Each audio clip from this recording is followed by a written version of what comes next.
Planet Zoo's climbing system is one of the most unique and interesting things I've seen ever implemented in a building game.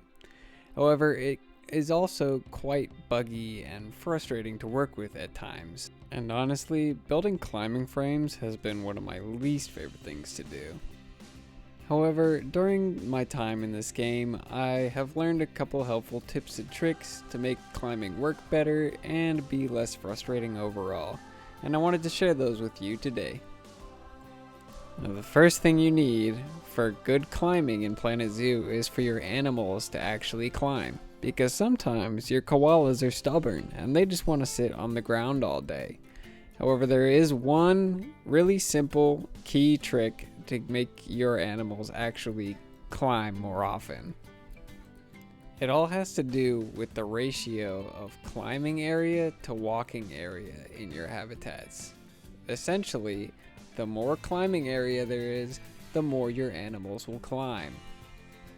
All I had to do to get my koalas to climb was to put in a bunch of climbable trees and limit their ground space by putting in a bunch of bushes and rocks. And as you can see, all 5 koalas are in the trees, and it took them less than 30 seconds to start doing this after I put all these objects in. If you're a franchise player, you may be worried about limiting the animal's ground space too much, but as it turns out, there's a really simple fix to this as well. All you have to do is put more walkable area up high in the climbing area. So I put some elevated platforms in the koala's habitat, and this does work to increase their traversable area. As you can see here, they can walk on it just fine. You can even use enrichment items to lure your animals onto these platforms, or things like bedding. You can't use food enrichment because the keepers need to be able to access that, but toy enrichment works just fine. And this works to create more interesting and dynamic viewing areas for your habitats. So just to quickly recap, more climbable area means more climbing. This is probably the most important tip I can give, and I'm going to be coming back to this again and again throughout this video. Now that we have our animals climbing, we can move on to the next important thing, which is making sure that the climbing doesn't look stupid. Because sometimes the climbing looks like this, or sometimes it even looks like this, or maybe even looks like this. And this is not what we want. So the question is, how do we keep our animals from looking like absolute idiots? As it turns out, Rudy Renkimmel already made a very in-depth video on this topic, and I will leave a card or something, if I can figure that out, to go to his video. So I'm just going to touch on this briefly here. Basically, what causes climbing to break with animals is when they are transitioning from climbing on one piece to another. Now, as you can see, all these pieces have their little green traversable thing on them. And in between each piece, there's a little line that connects them. And this is the line that the animals will cross. And as long as this line is nice and smooth, then the animals can cross their terrain quite nicely, as you see this leopard doing. Now, if I were to move one of the pieces so that it intersects with another one, that's when it creates this sort of tangle of lines, this little triangle here on the corner.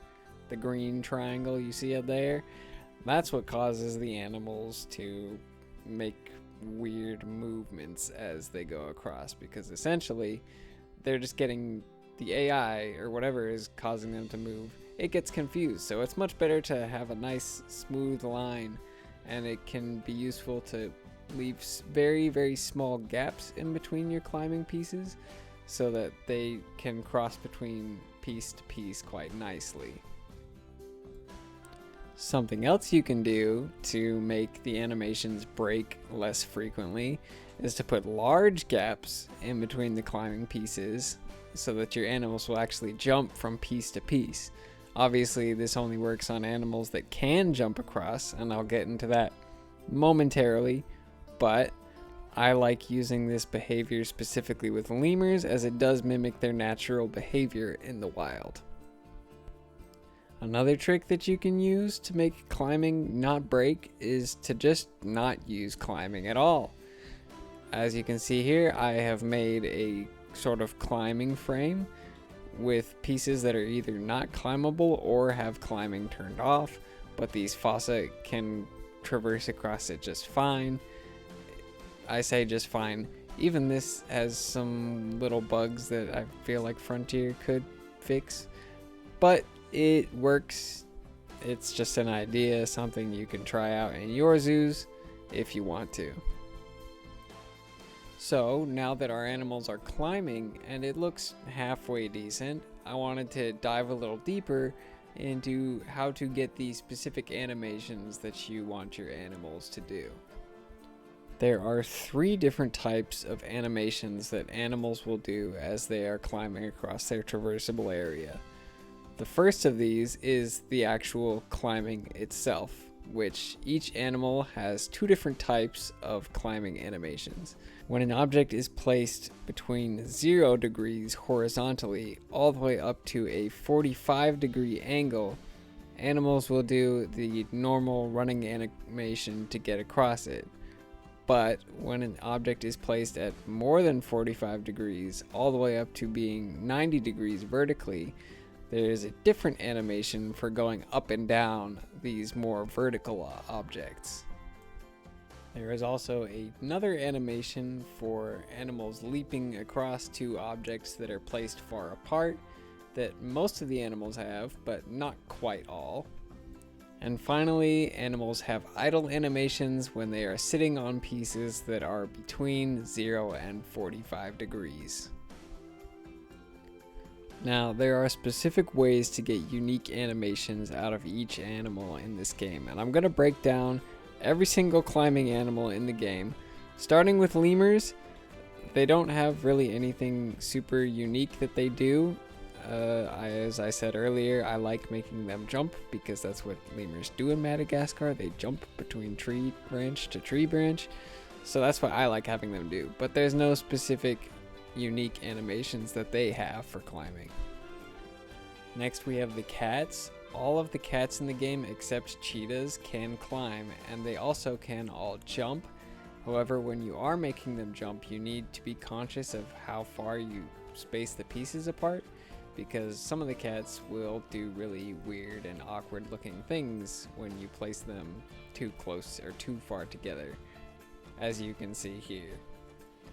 There is only one cat that has a completely unique animation, and that is the Amur leopard, which has this unique idle animation that it does when it is idling on a perfectly horizontal climbing piece. Next up we have the bears.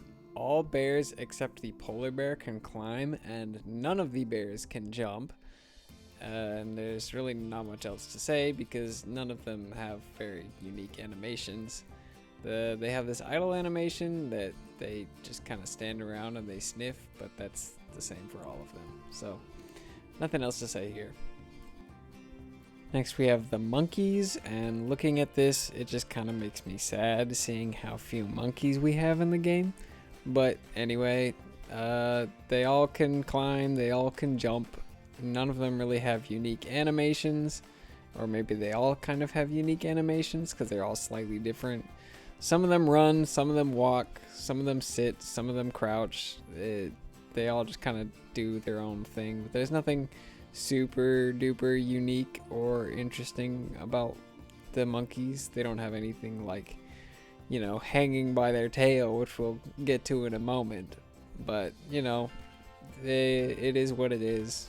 Hopefully we just get more monkeys soon. That's all I want. Give us more monkeys, Frontier. Where are they at? Next we have the apes. Obviously they all can climb. Chimps and bonobos can jump. Gorillas and orangs cannot. The gorillas and orangutans seem to share the same rig, and then the chimps and bonobos have a similar rig. The chimps and bonobos run, and they sit for their idle animation, and then the gorillas and the orangutans, they'll just sort of walk slowly, and then their idle animation is them just stopping, and they sit there and they don't move. And there's nothing really interesting with the apes. Orangutans definitely should be able to brachiate because they can in real life, but you know, that's not a thing in this game. And then we have a sort of mixed bag of animals, and this is where things start to get interesting because all of these animals just kind of have their own unique things that they do. This being the fossa, the koala, the binturong, the raccoon, and the red pandas. Now the fossa, the raccoon, and the red panda can all jump. The koala and the binturong cannot, but there are several unique animations that these animals have. So the fossa has this unique idle animation that it will do on climbing objects that are placed horizontally at 0 degrees. It'll just kind of lay there and yawn and make its cool fossa noises. So this is a really nice animation. And of course we have the infamous binturong hanging from its tail animation. Now, this is an idle animation that will happen when an object is placed between like 0 to 15 degrees. I didn't test it much more than that, but it works on pretty much all thin climbing pieces and even thicker climbing pieces.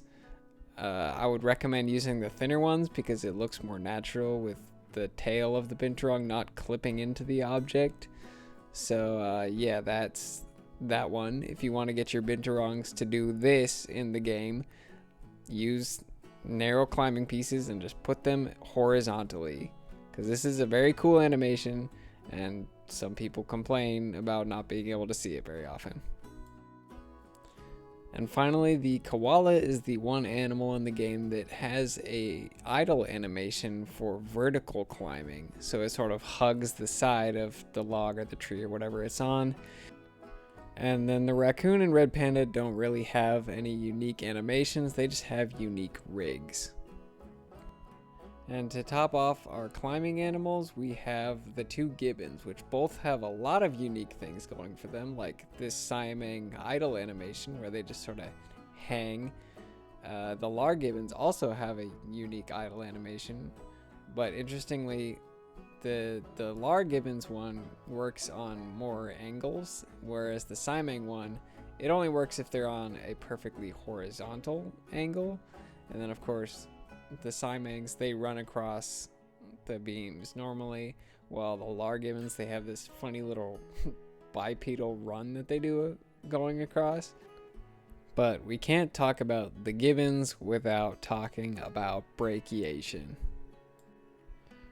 Brachiation is the special form of climbable traversing that Frontier gave both the gibbons, where they swing from branch or vine or whatever it is by their arms. And this only works on certain specific pieces. However, fortunately, Frontier gave us nice tags for those pieces, so all you have to do is look up brachiation.